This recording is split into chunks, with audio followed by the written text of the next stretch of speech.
Elon has the president's numbers and vice versa. And so how the call was facilitated is neither here nor there, because both of them can reach out to each other whenever they feel it's necessary to do so. And it's not a rare thing only with Elon. The president is on speed dial with a number of large sort of investors and business people from around the world, including here in South Africa. So there won't be anything unusual there. A president, a billionaire, and a nation at a crossroads. When Cyril Ramaphosa called Elon Musk, the backlash was swift. But was it justified, or did it expose a deeper struggle over power, land, and business interests? Ramaphosa versus Elon Musk, land, power, and the EFF's outrage. Welcome to Inkari is Time. I'm Kundus, and today we unpack one of the most controversial political storms shaking South Africa. President Cyril Ramaphosa calls Elon Musk after the billionaire criticized South Africa's land reform. The EFF blasted Ramaphosa for engaging with an unelected individual. Musk's interest in Starlink. Is this about land or is it about business? Let's break it all down. The call that sparked a storm. President Cyril Ramaphosa recently spoke with Elon Musk to address what he called misinformation and distortions about South Africa's new land expropriation law. Musk accused South Africa of having openly racist ownership laws. He even echoed Trump's baseless claim that a genocide is happening against white farmers. Ramaphosa responded by emphasizing South Africa's constitutional commitment to fairness, justice, and equality. But this conversation wasn't just about land reform. There was more at play. Why did the president speak to Elon Musk? Following President Trump's announcement, we issued a statement which was posted on X out of the president's handle as well as the presidency handle. There was a response to that statement by Elon, and generally we were obviously perturbed by the substance of the announcement because there were clearly inaccuracies with respect to the reflection of the country and what was happening in the country. The X platform is a hugely influential platform. It's owned by Elon Musk. The president has held engagements prior to this announcement with Elon Musk with the intention to see him invest more in South Africa. His particular interest was around Starlink, as well as the sort of regulatory environment that regulates that sector. So we've had open engagements with Elon Musk. So in light of this recent development, it was sensible and logical and quite important that the president engages with him so that we reinforce his own understanding of what is happening in South Africa.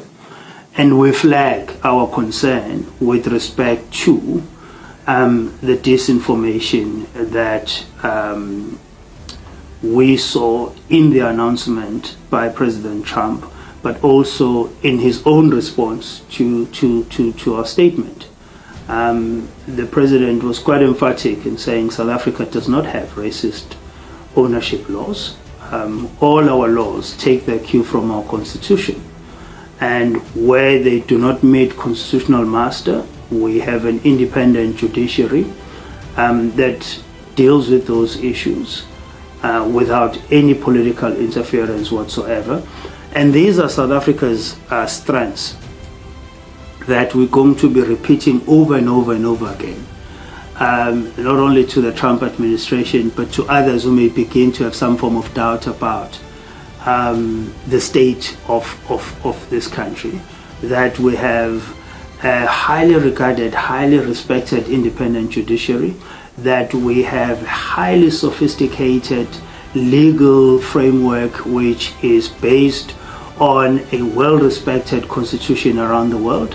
And so we are a country that respects the rule of law, and there are just certain things that we don't do, and there are things that will never happen in South Africa because of being a country that is guided by a constitution. And so it was important that they have that conversation, and that understanding is emphasized, at least to benefit Elon, but also considering his influence within the Trump circle, for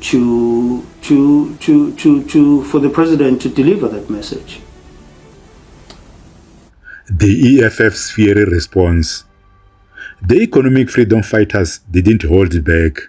They slammed Ramaphosa for engaging an unelected foreign businessman on government matters.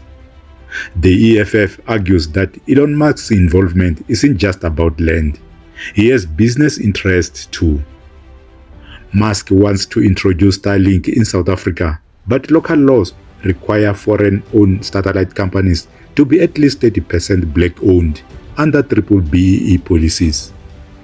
The EFF claims Musk wants to bypass these laws and that Ramaphosa's direct engagement undermines South Africa's sovereignty. This nature, you don't often get the the fly on the wall perspective, Mfundo. They're basically tweeting the South African presidency that President Ramaphosa spoke yesterday to Elon Musk on issues of misinformation and distortions about South Africa. In the process, the president reiterated South Africa's constitutionally embedded values of respect for the rule of law, justice, fairness and equality, and that is the fulsome nature of that post on social media X. I then reached out to Vincent Magwenya, the presidential spokesman, and we had an on-the-record conversation about really what went down in that call. And he frames this as the presidency being, in the main, concerned that any pause to U.S. funding, which is the threat that emanates from Donald Trump's social media post yesterday, would have the impact it would have on the NGO sector in South Africa in particular. The South African presidency felt very strongly, Mfundo, that the social media posts from Trump and then amplified by Musk were a mischaracterization of the country and its laws, and they were very much concerned about the damage these narratives were going to do, particularly, given what you heard from the South African Chamber of Commerce based in the United States. He also says we are next door neighbors with Zimbabwe, and South Africa acutely understands what went wrong in Zimbabwe and would want to avoid a similar situation in South Africa. South Africa, he says, to this day is dealing with the fallout from the land grabs in Zimbabwe. So there is an acute understanding of not wanting to repeat a similar scenario in South Africa. The implications thereof. We don't want another country saying we are grabbing lands. It is unthinkable to have a narrative of rampant land grabs. It's a serious image question for us. He also explained in terms of the Expropriation Act that it has sufficient safeguards, including having the courts as final arbiters on disputes to that process. And then he talked a little bit about the broader relationship with the United States, Mfundo, and he says that despite differences over various foreign policy issues, one thinks of Lady R, the Russian question, the Gaza question, the International Court of Justice question, the relationship, he says, has the offerings of a strong bilateral relationship. Fundamentally, it is a key partnership. And then we talked a little bit about what might have been the catalyst for this whole discussion. Is Elon Musk bringing Starlink to South Africa? And he says that they were surprised that Elon Musk was tweeting about South African laws being openly racist. He says that in previous discussions, Elon Musk had expressed concern about the BEE licensing approval. My understanding is it's around 30% of ownership that would have to be given to a previously disadvantaged group. And he says that wasn't the issue per se for Elon Musk, It was more that the precedent it would set by Starlink having to give 30% ownership to a BEE partner, and what that precedent would set in other countries who might say, well, you gave South African groups 30%, why aren't you doing the same here? So that might be the genesis of why we are having this conversation, why Donald Trump tweeted. Vincent also saying it's the beginning of more conversations. It was an amicable discussion, and there are still expectations that there will be a call between President Ramaphosa and President Trump. And we also understand that DIRCO is working on a call between Ronald Lamola, the International Cooperation Minister, and Marco Rubio, the Secretary of State. Mfundo, I want to quickly play a discussion, part of a discussion I had with President Ramaphosa on the sidelines of the UN General Assembly in September last year. He had just met with Elon Musk. This is how that conversation went. Let's watch. Meeting Elon Musk was a clear intention of mine, because I had spoken to him on the phone, and when I came to New York, I said I'd like to meet him. It's a full process. Some people call it a bromance. It's a whole process of rekindling his affection and connection with South Africa. And of course, it can be a love affair. It can be an investment relationship. He's in businesses that are invested in many parts of the world. And so he is a top layer business person who is very entrepreneurial and would like to interest him more in South Africa in a variety of areas. And he's already looking at our country with some interest in a number of sectors. I mean, he's a very controversial figure. I know you probably know he's very involved in America, the US election right now, very involved in supporting former President Donald Trump's trajectory in that election. Have you invited him to South Africa? I mean, how does this bromance develop? Yes, of course. I mean, he's South African born, and Right. South Africa is his home, as it were. And so I'd like to see him come to South Africa for a visit or a tour or whatever. And he goes to China quite often. And so I said, Tesla's very big. I think they've got a factory in China, in Shanghai, I believe. They built a factory in China. So our discussions are at the sort of embryonic level on a number of issues, and we hope to see some progress going forward. So, a key takeaway, Mfundo, from just, what we're seeing in terms of that phone call and that previous discussion we had with President Ramaphosa is that this love affair, quote, bromance, is not particularly going well right now, but probably needs a little bit more work. Having to do with Starlink. So I know about it, and have even, yes, I know about it. Do you like Elon Musk? Let me say to you, I have had, Elon Musk is South African born American now. I have had discussions with him and have said, Elon, you've become so successful and you are investing in a variety of countries. I want you to come home and invest here. So he and I are going to have a further discussion about a variety of things. Whatever one may think about him, he is a hugely successful business person, and having had those discussions with him to advance the interests of South Africans, and he runs widespread businesses, and in many ways he's already invested in South Africa through his X online process, which used to be Twitter. So he's already present in our lives as South Africans.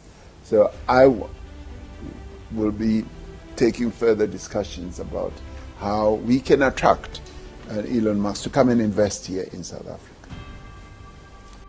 The bigger picture: land reform versus global influence. This isn't just a fight between a president and a billionaire. It's about 1. South Africa's right to correct historical injustices through land reform. 2. International pressure from figures like Trump and Musk. 3. Economic interests with Musk's Starlink ambitions tied into the conversation. This debate exposes the deep fractures in South Africa's politics. Ramaphosa is caught between international business pressures and internal political forces.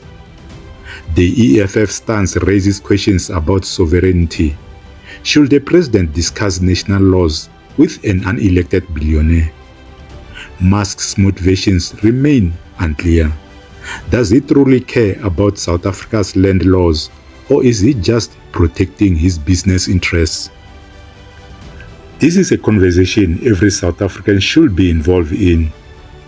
What's your take? Did Ramaphosa handle this correctly? Or is the EFF right to call him out? Drop a comment below and let's debate. Subscribe for more in-depth analysis on issues that shape our future. Until next time, stay informed, stay engaged, and let's build a South Africa that works for all. Thank you for watching and take care.